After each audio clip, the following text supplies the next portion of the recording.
Maaga kami nagkahayaan ni Bebo papunta dito sa bayan ng Pulilan. Pareho kasi kami na-crave sa mga street foods. Yung una nga naming tinarget yung siomai, kaya nung may nakita kami, bumaba na kami agad. Sabi kasi niya sa akin, itong stall daw na to yung may pinakamasarap na siomai. Gusto ko nga rin to subukan kung talagang totoo, OA lang talaga siya. Na totoo lang, hindi talaga ako makain ng Japanese siomai, kaya yung pork yung in-order ko. Masarap nga dito sa siomai yung maraming garlic, tas marami pang sili. Hindi nga ako aware na yung 5 pirasong siomai pala 45 pesos na. Parang dati kasi yung nabibili ko sa Baliwag, 3-10 lang. Yung stall nga pala na to, located siya malapit sa Pasalubong. Tuwing bumibili nga ako ng siomai, lagi ako iniirapan ng tendera kasi napakarami ko magkalamansi. Aware naman ako doon kasi masarap talaga yung siomai kapag maraming kalamansi at toyo. Ngayon na pa nga nagmamadali si Bebo na kainin ko yung siomai na pinagmamalaki niya. In fairness, masarap nga siya. Kaya umorder pa ulit ako ng mga 5 pieces. Kahit medyo mainit nga dito sa stall, dito pa rin namin pinili kumain kasi mas masarap yung siomai pag dito kinakain. After nga nun, hindi kami nagpakabusog kasi pupunta pa kami ng palengke. 5 minutes away lang naman yung palengke mula doon sa kinainan namin. Dito kasi matatagpuan yung isang hilera ng mga street foods. Dahil madalas dito si Bebo, sabi ko sa kanya siya na yung mauna, tas susundan ko na lang siya. Una nga naming naisipang kainin is inihaw. Kaya naman sinundan namin kung saan lumalabas yung usok. Pero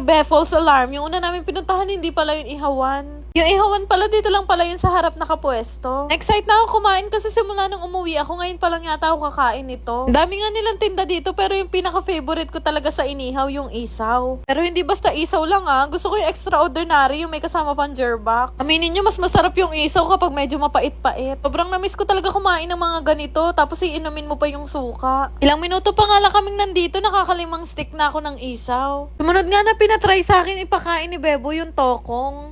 Pang 78 nang nguya ako na to, hindi pa rin siya lumalambot. Paglunok ko nga, nasa esophagus ko na, tapos bumalik pa ulit. Nakakaloka siya yata buhay nito. Sumunod naman na kinain ko is yung dugo. Hindi ako masyadong fan nito, kaya isang stick lang yung nakain ko. Feeling ko kasi hindi masyadong luto yung loob nito. Pero anyway, masarap din naman siya. Actually, hindi pa kami busog ni Bebo, kaya naisipan pa namin kumain ng ganito. Naisipan nga namin umorder ng 2 kikiam at isang squid ball. Kwek-kwek nga sana yung gusto kong orderin, kaya lang sayang wala sila. Kakain naman ako ng mga ganito, gusto ko yung sausawan ko matamis tas may suka. Share ko lang sa inyo na hindi ako makain ng kikiam kapag hindi pinuputol. Medyo mainit-init pa nga pero laban lang. After nun, hindi pa kami tapos ni Bebo, kaya bumili pa kami dito. Sabi ko sa kanya hindi ko kayang ubusin yung isang stick, kaya kung pwede maghati na lang kami. Buti na lang talaga mabait sila ate, binigyan pa nila kami ng isa pang stick. Pero dahil humiinit na nga, sabi ko kay Bebo sa kotse na lang kami kumain. Iniis talaga naming 2 yung uhaw namin para dito pa kami makainom sa Taste from the Green. Miss ko kasi talaga yung choco malt nila dito na may extra pearl or extra cream puff. Natandaan ko nga nung kasagsagan pa ng pandemic, lagi kaming tambay dito ni Bebo. Sa lahat kasi ng milk tea shop, ito kasi yung pinaka-favorite ko talaga. Plus, ang bibilis pa gumawa ng mga tao dito. After nga na naisipan na namin ni Bebo na umuwi.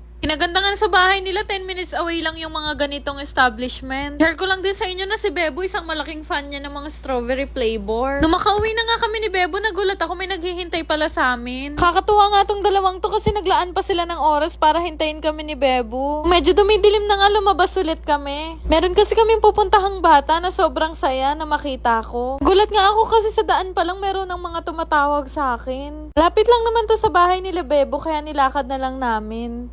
Maya nga nung makarating kami, nakita ko yung bata, nagti-TikTok pa siya. Gulat nga talaga siya nung nakita ko, kaya nagtatakbo siya. Tutuwa kasi ako sa bata na to, lagi siyang nagme-message sa akin. Sobrang nahihiya nga siyang magpakita sa amin ni Bebo. Since meron pa naman ako mga chocolate, dinalhan ko na rin siya. Maya-maya nga nagpicturean na din kami. Sobrang natuwa ako sa bata na to kasi halos lahat ng vlogs ko, kabisado niya lahat ng kwento. Pero dahil magdidilim na, hindi na rin kami nagtagal ni Bebo. Natuwa talaga ako ng bongga sa bata na to kasi nagpagawa pa siya ng bagong sa mama niya para may maibigay sa akin. Nung naglalakad na nga kami pa uwi ni Bebo, may narinig kami sa daan.